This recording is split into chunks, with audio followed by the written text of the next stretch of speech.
Story 9. God calls Moses. After Joseph died, all of his relatives stayed in Egypt. They and their descendants continued to live there for many years and had many children. They were called the Israelites.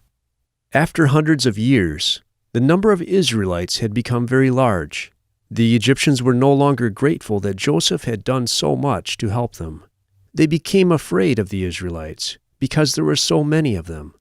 So the Pharaoh who was ruling Egypt at that time made the Israelites slaves to the Egyptians.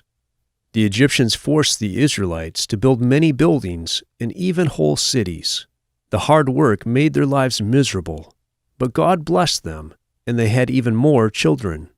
Pharaoh saw that the Israelites were having many babies, so he ordered his people to kill all Israelite baby boys by throwing them into the Nile River. A certain Israelite woman gave birth to a baby boy. She and her husband hid the baby for as long as they could. When the boy's parents could no longer hide him, they put him in a floating basket among the reeds along the edge of the Nile River in order to save him from being killed. His older sister watched to see what would happen to him. A daughter of Pharaoh saw the basket and looked inside. When she saw the baby, she took him as her own son. She hired an Israelite woman to nurse him without realizing the woman was the baby's own mother. When the child was old enough that he no longer needed his mother's milk, she returned him to Pharaoh's daughter, who named him Moses. One day, when Moses had grown up, he saw an Egyptian beating an Israelite slave.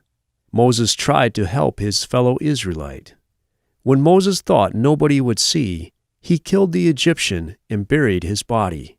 But someone saw what Moses had done. Pharaoh learned what Moses had done. He tried to kill him, but Moses fled from Egypt into the wilderness. Pharaoh's soldiers could not find him there. Moses became a shepherd in the wilderness far away from Egypt.